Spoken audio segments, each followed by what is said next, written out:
ಕರ್ನಾಟಕದಲ್ಲಿ ಸಚಿವ ಸಂಪುಟ ವಿಸ್ತರಣೆ ಹಾಗೂ ಖಾತೆ ಹಂಚಿಕೆಯ ಕಗ್ಗಂಟು ಇದೀಗ ಮತ್ತೆ ಸದ್ದು ಮಾಡ್ತಾ ಇದೆ.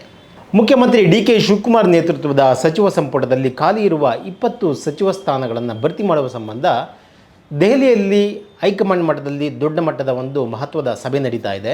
ಈಗಾಗಲೇ ಸಿಎಂ ಡಿ.ಕೆ. ಶಿವಕುಮಾರ್ ಹಾಗೂ ಮಾಜಿ ಸಿಎಂ ಸಿದ್ದರಾಮಯ್ಯ ಅವರು ದೆಹಲಿಗೆ ಜೊತೆಯಲ್ಲೇ ತೆರಳಿದ್ರು.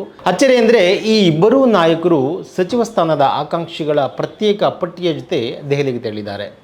ಜೊತೆಗೆ ಇಂದು ದೆಹಲಿಗೆ ಪ್ರಯಾಣಿಸಿರುವ ಕಾಂಗ್ರೆಸ್ ಅಧ್ಯಕ್ಷ ಬಿ.ಕೆ. ಹರಿಪ್ರಸಾದ್ ಕೂಡ ಸಂಘಟನೆ ಮತ್ತು ಆಡಳಿತದಲ್ಲಿ ದಕ್ಷತೆ ಕಾಯ್ದುಕೊಳ್ಳುವವರ ಪಟ್ಟಿಯೊಂದಿಗೆ ತೆರಳಿರೋದು ತೀವ್ರ ಕುತೂಹಲ ಮೂಡಿಸಿದೆ. ಈ ಮೂವರು ನಾಯಕರು ಪ್ರತ್ಯೇಕ ಪಟ್ಟಿಗಳೊಂದಿಗೆ ಹೈಕಮಾಂಡ್ ನಾಯಕರ ಮುಂದೆ ದೊಡ್ಡ ಮಟ್ಟದ ಚರ್ಚೆ ನಡೆಸಲಿದ್ದಾರೆ. ಸಂಪುಟದಲ್ಲಿ ಖಾಲಿ ಇರುವ 20 ಸಚಿವ ಸ್ಥಾನಗಳಿಗೆ ಈಗಾಗಲೇ 70ಕ್ಕೂ ಹೆಚ್ಚು ಮಂದಿ ಬೇಡಿಕೆ ಮುಂದಿಟ್ಟಿದ್ದಾರೆ. ಕೆಲವರು ದೆಹಲಿಯಲ್ಲಿ ಬೀಡುಬಿಟ್ಟಿದ್ದು ದೊಡ್ಡ ಮಟ್ಟದ ಲಾಬಿಯನ್ನು ಶುರು ಮಾಡಿದ್ದಾರೆ. ಎಐಸಿಸಿ ಪ್ರಧಾನ ಕಾರ್ಯದರ್ಶಿ ಕೆ.ಸಿ. ವೇಣುಗೋಪಾಲ್ ಮತ್ತು ರಾಜ್ಯ ಕಾಂಗ್ರೆಸ್ ಉಸ್ತುವಾರಿಯಾದಂತಹ ರಣದೀಪ್ ಸುರ್ಜೇವಾಲಾ ಅವರೊಂದಿಗೆ ಈ ಮೂವರು ನಾಯಕರು ಇಂದು ಮಹತ್ವದ ಮಾತುಕತೆ ನಡೆಸ್ತಾರೆ. ಜಾತಿ, ಸಮುದಾಯ ಹಾಗೂ ಪ್ರಾದೇಶಿಕವಾರು ಯಾರಿಗೆಲ್ಲ ಸಚಿವ ಸ್ಥಾನ ಕೊಡಬೇಕು ಎಂಬುದರ ಬಗ್ಗೆಯೂ ಚರ್ಚೆಯಲ್ಲಿ ಅವಲೋಕನಗಳು ನಡೀತವೆ. ಸಿದ್ದರಾಮಯ್ಯ ಮತ್ತು ಡಿ.ಕೆ. ಶಿವಕುಮಾರ್ ಹಾಗೂ ಬಿ.ಕೆ. ಹರಿಪ್ರಸಾದ್ ಅವರು ಈಗಾಗಲೇ ತಮ್ಮ ಲೆಕ್ಕಾಚಾರಗಳಲ್ಲಿ ಪಟ್ಟಿಯನ್ನು ಸಿದ್ಧಪಡಿಸಿದ್ದು, ರಾಜಕೀಯ ಪ್ರಾತಿನಿಧ್ಯ ಸೇರಿದಂತೆ ವಿವಿಧ ಮಾನದಂಡಗಳ ಆಧಾರದ ಮೇಲೆ ಆ ಪಟ್ಟಿಯನ್ನು ತೆಗೆದುಕೊಂಡು ಹೋಗಿದ್ದಾರೆ. ತಮ್ಮವರಿಗೆ ಸಚಿವ ಸ್ಥಾನ ಕೊಡಿಸಲು ದೊಡ್ಡ ಮಟ್ಟದಲ್ಲಿ ಲಾಬಿ ನಡೆಸುತ್ತಿದ್ದಾರೆ ಈ ಮೂವರು ನಾಯಕರು. ಮಾಜಿ ಸಿಎಂ ಸಿದ್ದರಾಮಯ್ಯ ಅವರು ತಮ್ಮ ಆಪ್ತರಾದ ಜಮೀರ್ ಅಹಮದ್ ಅವರು, ಕೆ. ವೆಂಕಟೇಶು, ಎಚ್.ಸಿ. ಮಹದೇವಪ್ಪ ಸೇರಿದಂತೆ ಇತರರಿಗೆ ಸಚಿವ ಸ್ಥಾನ ಕೊಡಿಸಲು ದೊಡ್ಡ ಮಟ್ಟದ ಸರ್ಕಸ್ ಕೂಡ ನಡೆಸ್ತಾ ಇದ್ದಾರೆ. ಜೊತೆಗೆ ಮುಸ್ಲಿಂ ಸಮುದಾಯಕ್ಕೂ ಸೂಕ್ತ ಪ್ರಾತಿನಿಧ್ಯ ಕೊಡಿಸಲು ಪ್ರಯತ್ನಿಸ್ತಾ ಇದ್ದಾರೆ. ಇಂದು ವೇಣುಗೋಪಾಲ್ ಹಾಗೂ ಸುರ್ಜೇವಾಲಾ ಅವರೊಂದಿಗೆ ಈ ಮೂವರು ನಾಯಕರು ಸಭೆ ನಡೆಸ್ತಾರೆ. ನಾಳೆ ರಾಹುಲ್ ಗಾಂಧಿ ಮತ್ತು ಎಐಸಿಸಿ ಅಧ್ಯಕ್ಷರಾದಂಥ ಮಲ್ಲಿಕಾರ್ಜುನ್ ಖರ್ಗೆ ಅವರ ಜೊತೆ 2ನೇ ಸುತ್ತಿನ ಒಂದು ಮಾತುಕತೆ ನಡೆಯುತ್ತೆ. ಏಕೆಂದರೆ ಇವತ್ತು ರಾಹುಲ್ ಗಾಂಧಿಯವರು ಡಾರ್ಜಿಲಿಂಗ್ ಪ್ರವಾಸದಲ್ಲಿದ್ದು ನಾಳೆ ದೆಹಲಿಗೆ ವಾಪಸ್ ಆಗ್ತಾರೆ. ರಾಹುಲ್ ಗಾಂಧಿಯವರು ದೆಹಲಿಗೆ ಬಂದ ನಂತರ ಸಚಿವ ಸ್ಥಾನದ ಆಕಾಂಕ್ಷಿಗಳ ಪಟ್ಟಿಯನ್ನು ಅವರ ಮುಂದೆ ಇಟ್ಟು ಯಾವ ಆಧಾರದ ಮೇಲೆ ಸಚಿವ ಸ್ಥಾನ ಕೊಡಬೇಕು ಅನ್ನೋದ್ರ ಬಗ್ಗೆ ಚರ್ಚೆ ಆಗುತ್ತೆ. ಡಿ.ಕೆ. ಶಿವಕುಮಾರ್ ಅವರು ಅಧಿಕಾರ ಸ್ವೀಕರಿಸಿದ ಸಂದರ್ಭದಲ್ಲಿ ಮೊದಲ ಹಂತವಾಗಿ ಕೇವಲ 13 ಮಂದಿ ಮಾತ್ರ ಸಚಿವರಾಗಿ ಅಧಿಕಾರ ಸ್ವೀಕರಿಸಿದ್ದವರಲ್ಲಿ ಯು.ಟಿ. ಖಾದರ್ ಮತ್ತು ಯತೀಂದ್ರ ಸಿದ್ದರಾಮಯ್ಯ ಅವರು ಹೊಸಮುಖಗಳಾಗಿದ್ದರು.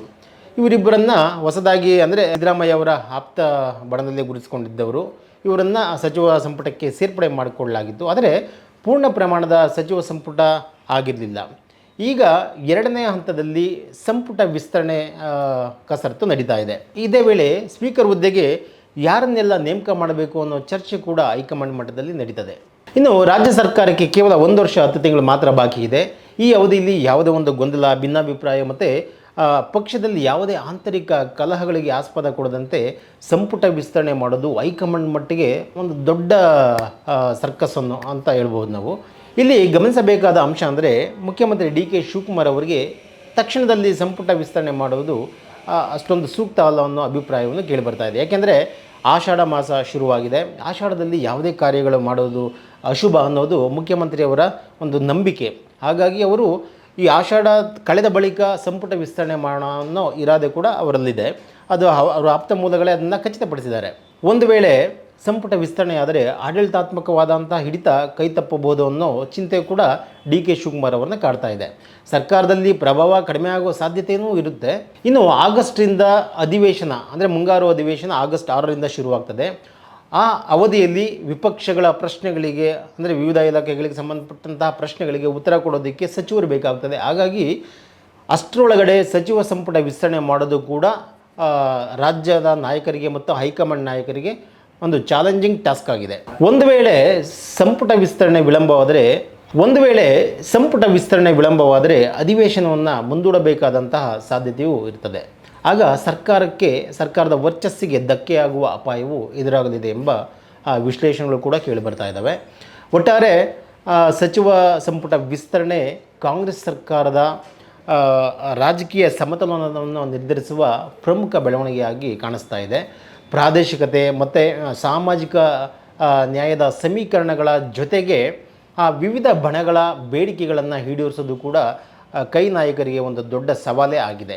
ದೆಹಲಿಯಲ್ಲಿ ನಡೆಯುತ್ತಿರುವ ಸಂಪುಟ ವಿಸ್ತರಣೆ ಕುರಿತ ಮಾತುಕತೆಗಳ ಬಳಿಕವೇ ಅಂತಿಮ ನಿರ್ಧಾರ ಹೊರಬೀಳಲಿದೆ.